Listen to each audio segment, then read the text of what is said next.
Power, solidity, self-belief, caveman strength. I remember Stephan Bonner saying, when his hands went around you, it was like cement setting.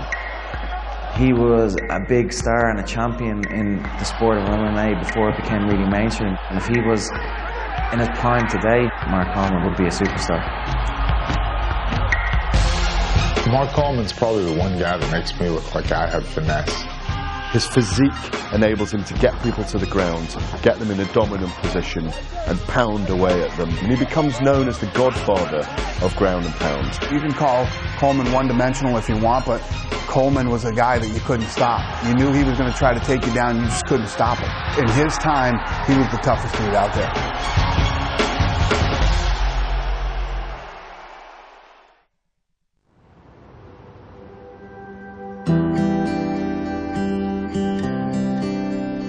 I'm from Ohio, and growing up as a kid, wanted to be a football player and a wrestler. My goal was to make it here to Ohio State and finish my dream, become a national champion, and then move on to the Olympics and be an Olympic champion. I was a national champion at Ohio State in 1988. Well, you come out of high school, you're a little naive, pretty cocky, arrogant, thinking you're state champion, thinking you're going to take that right to the next level of college. And my goal was to win 2 or 3 of those national titles. I think I was going to put those in my back pocket.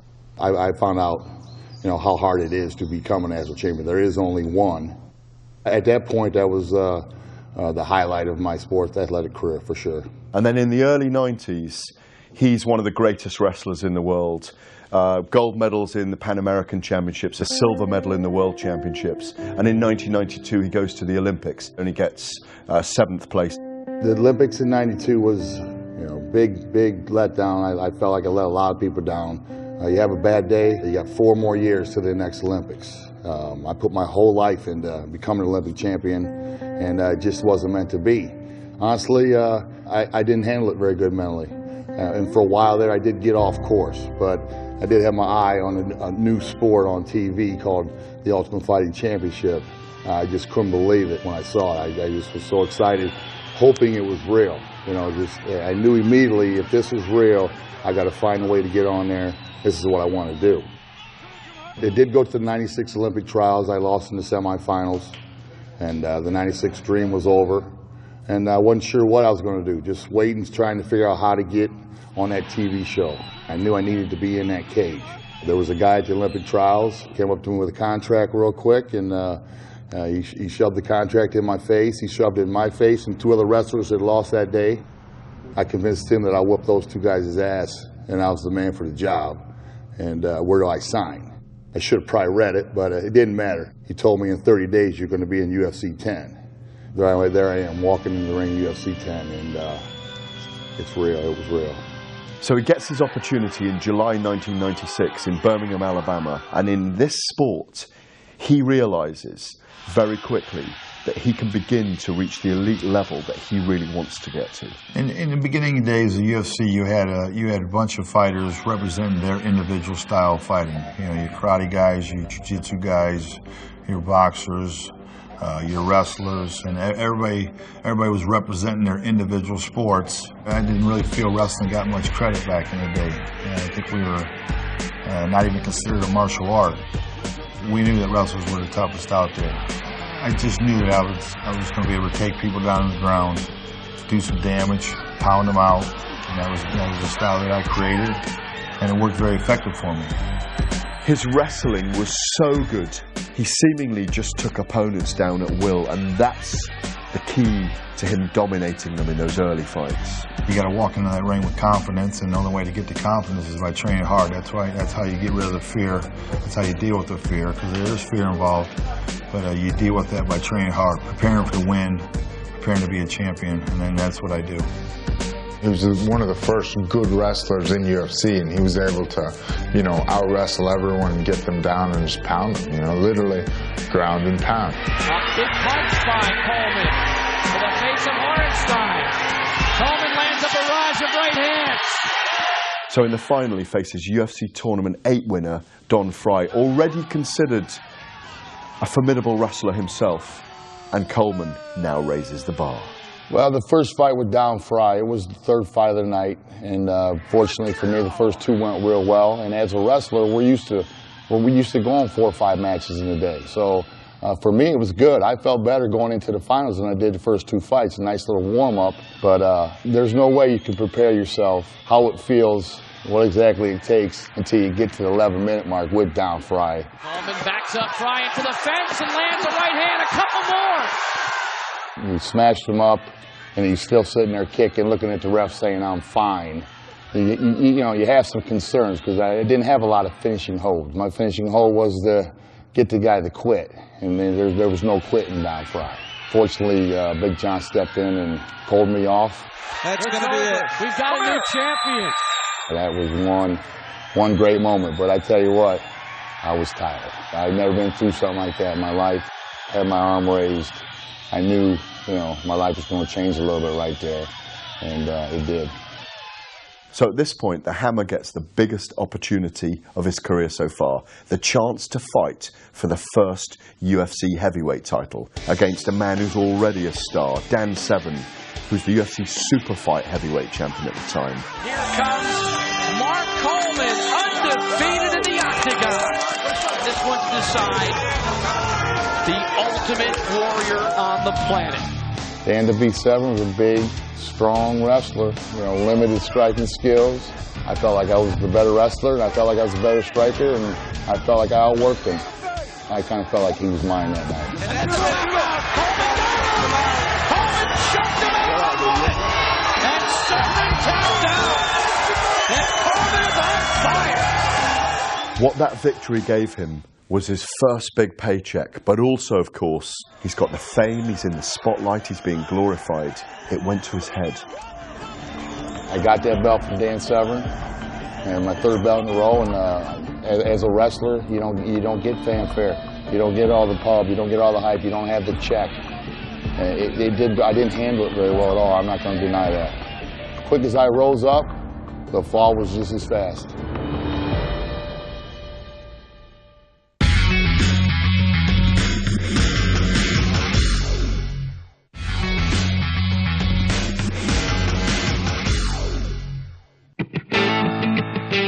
I've loved competing since I was 5 years old. I wanted to be an NFL football player or a Major League Baseball player, an Olympic champion. I wanted to be a pro athlete, and fighting gave me that chance.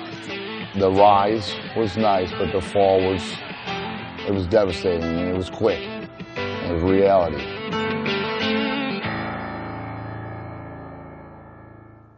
So he goes into his first defense of the title against Maurice Smith, a kickboxer, feeling that he just needed to turn up to beat the guy.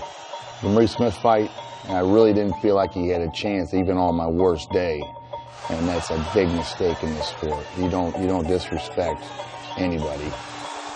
Didn't train hard, went out there and got humiliated, got humbled, got my ass whooped.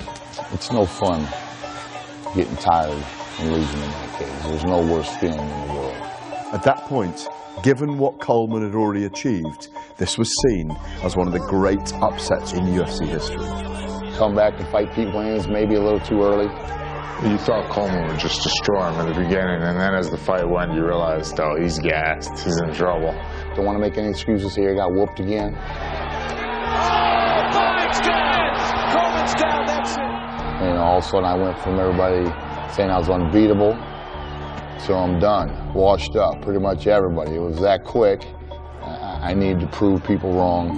You know, going into the Hizzle fight, I needed to win bad, and I maybe didn't fight to win. I fought not to lose. It was not a fight that I was proud of. I do feel like I won it, but they gave the decision to him. Pedro Hizzle! UFC was done with me, pretty much. And I was looking for another opportunity, looking to go into possibly pro wrestling or something. At this point, he's now signed by the Pride Fighting Championships in Japan. So you had to regroup and start working hard and start learning the game a little bit. The headbutts are gone. There's no more headbutts, Coleman, so you better learn how to fight a little bit.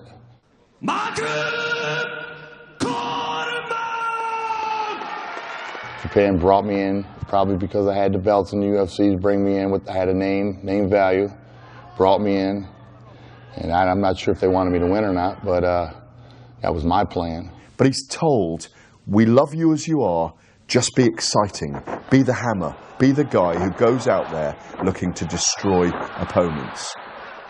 He has a weird first fight where he's submitted by heel hook, but then he goes on a tear. I had to beat Ricardo Morai, 6'8", 280-pound Ricardo Morai after, 4 straight losses. This is the guy that they give to me. I got to beat him to get into the Grand Prix. Pressure was on. I had to deal with this pressure, and against him, I was feeling it. This is one of those do-or-die situations, and I sucked it up. Got the shot in the Grand Prix, the Granddaddy, 16-man tournament with a bunch of big names, and I was just excited to be in the thing, but I did plan on winning it from the beginning. I know they didn't have no intentions of me winning it. In May, he reaches the final of the Pride Grand Prix Open Weight tournament. When I'm in shape, when my confidence is up, I'm pretty hard to beat. And next thing you know, I won the biggest tournament of the year.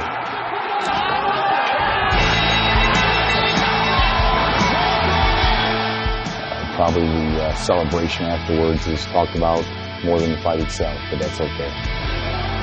It was one of the greatest nights of my life. With the victory, he's now considered one of the greats of MMA. He's a legend in Japan, he's got a trophy from Pride and a belt from the UFC. This is Coleman now on a platform being considered as one of the greats. There's a lot of guys that couldn't have made the transition from UFC to Pride, and Coleman shined in both places. He was actually a really special fighter. And from this point, he fights a who's who of the great mixed martial artists. Japan liked to use me against their top dogs. It's for guys to prove themselves, prove or fail, and to get through me. And I was never one to turn down an opponent or a fight. Then at Pride 31, he has a controversial incident with Shogun Rua. Pride was using me once again as the gatekeeper, and it just so happens that it was Shogun, a rising star over there in Japan. My contract was up, so a win's going to help out big time. And I went into that fight angry, and I went into that fight prepared. And I thought the one thing I had on him was I was definitely stronger. We hit the ground, hit an arm bar on me, defended it, rolled into a knee bar, switched off to an ankle lock, so I countered him to shoot back in for another takedown, and then when I switched off to a double A, he posted his arm, which is not recommended. And it just so happened it was his elbow that he injured. He wants to say I got lucky. You create your own luck. Did I know his arm was broke or whatever? Plead the fifth. The ref got there.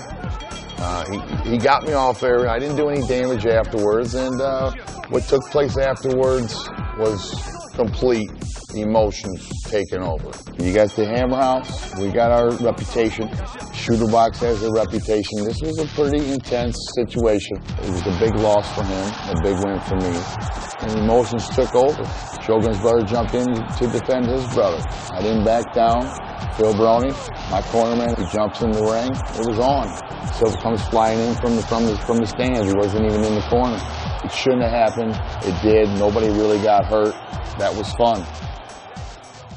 You know, Mark Coleman walks into the room, everyone kind of, looks up, and then even with his booming voice, you listen to him when he speaks.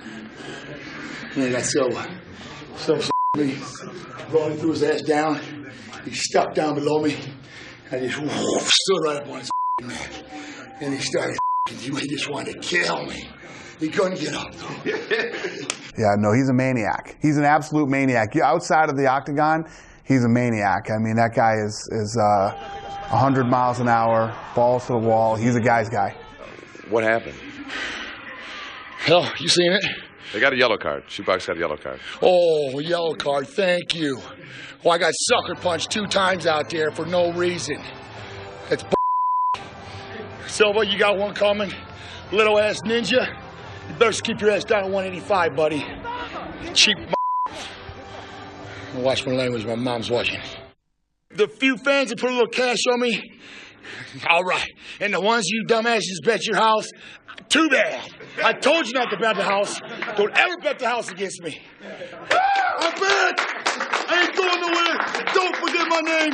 Quit calling me an old man. I may be losing my hair, but I ain't that old. Mackenzie, Morgan, Daddy's coming home. I love you, man. This is for you. But then we see another side to Coleman. He takes absences from the sport. He's got 2 daughters. He is devoted to those 2 girls. They're perfect, sweethearts. They're my life, my whole life.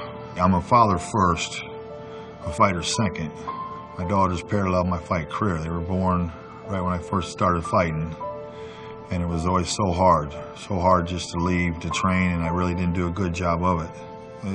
It was so hard being away from them. I didn't know if they understood why their daddy was gone, you know, and that bothered me. It bothered me a lot, so I wanted to hang on long enough until they got old enough to understand what I do for a living and get a chance to see what I do. At UFC 82, the Octagon returns to Columbus, Ohio, Mark Coleman's native city. Fittingly, he's inducted into the Hall of Fame there, and the UFC is showing where he belongs in the history of the sport. When you see him with his children, with his girls, in his induction into the Hall of Fame, he wanted to show his little darlings what Daddy had been doing, why Daddy was away in training camp. And yeah, I mean, it really does something special for him now. Mark Coleman, ladies and gentlemen!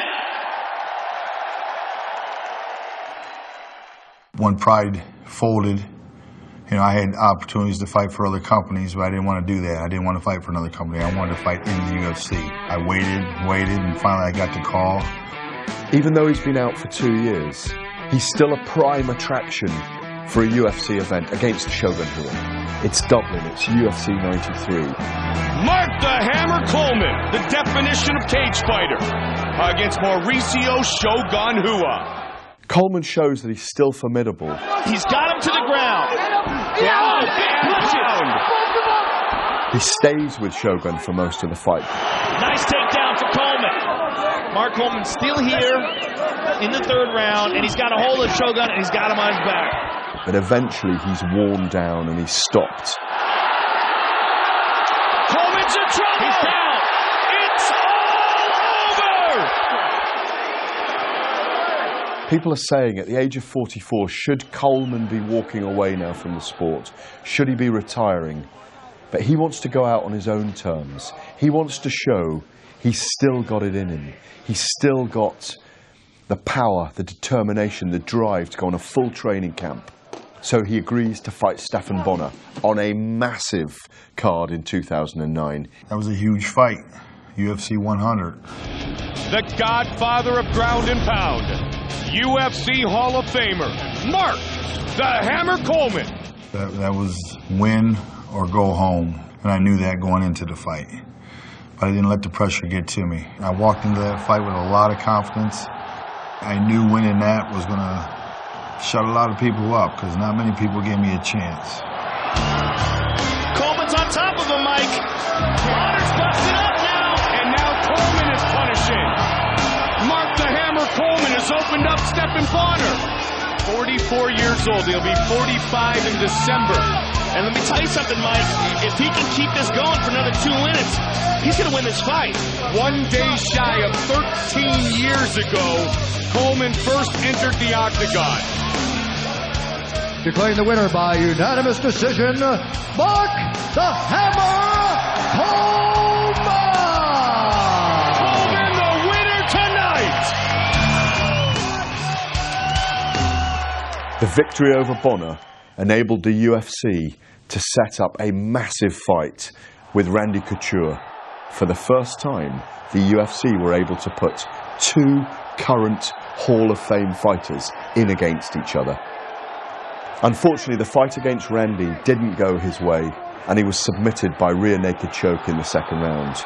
Many thought he was going to retire after this, but there was nothing official from Coleman until in 2013, via his Facebook page, he announced that his career at the age of 48 was finally over. Mark Coleman, not just UFC, but in mixed martial arts, period. I mean, the things that he accomplished, you know, the heavyweight champion in the UFC and the tournament winner in Pride. He invented the ground and pound. He was the guy who really started that whole thing. You know, Mark Coleman, during his time, was unbeatable. Surprising, perhaps, that he was never one of the head coaches in an Ultimate Fighter series. But one of the great things about seeing him in the BJ Penn, Frankie Edgar series was what he meant to the other fighters, what he was able to pass on. You saw his presence. If Mark Coleman was at the top of the sport today, you could easily see him in Hollywood movies. Coleman used to call over to us and he would talk to us, he'd tell us old war stories. And one of the stories that sticks out in my mind was he was telling us how Bruce Buffer called him one night and said that he had a friend of his that was making a movie. And he had wrote a part specifically for Mark Coleman and he wanted him to star in it. He was a bit taken back by this and he had to think about it, and he called Bruce Buffer back and he said, you know what, I have my MMA team, my marriage has gone through a bit of a rocky period, so I'm going to have to turn down the movie. He also said that he thought the movie was some sort of B-list movie and it probably wouldn't really do well. About a year later, Gladiator hit the box office. And he was talking to Bruce Buffer, and Bruce Buffer said, don't you wish you took that part now? He said it was the worst decision he ever made in his life, and he said the reasons he turned it down because of his MMA team and his marriage. Well, the MMA team, he said, fell apart, and so did his marriage anyway, so. I'm not one of those people that say I don't have no regrets and have made mistakes. I certainly have, but it's all been good. Mark the Hammer Coleman may not have the most impressive record on his career resume. 16 wins, 10 losses. But it just shows that in MMA and in UFC history, you don't need an unbeaten record to be a fighter's fighter, a fan favourite, or to be inducted into the Hall of Fame. Coleman was the first in so many things. The sport is where it is today because of these guys. They laid the foundations for us young fighters to make you know, a successful career and make a successful living. So we owe it to guys who paved the way, like Mark Coleman. He took on all the legends, all the great fighters over a 15-year period that he was in the sport. He ducked no one. He gave everything to the sport. That's why he's in the Hall of Fame. The Godfather of Ground and Pound. The Hammer will always be special in the eyes and the minds of the fighters, the fans, and the UFC as a fighting organisation. To be able to hang out with my kids and just enjoy and play and not have to worry about what's coming up here. Thinking about it now, and that don't sound too bad. Sounds like a pretty good ending.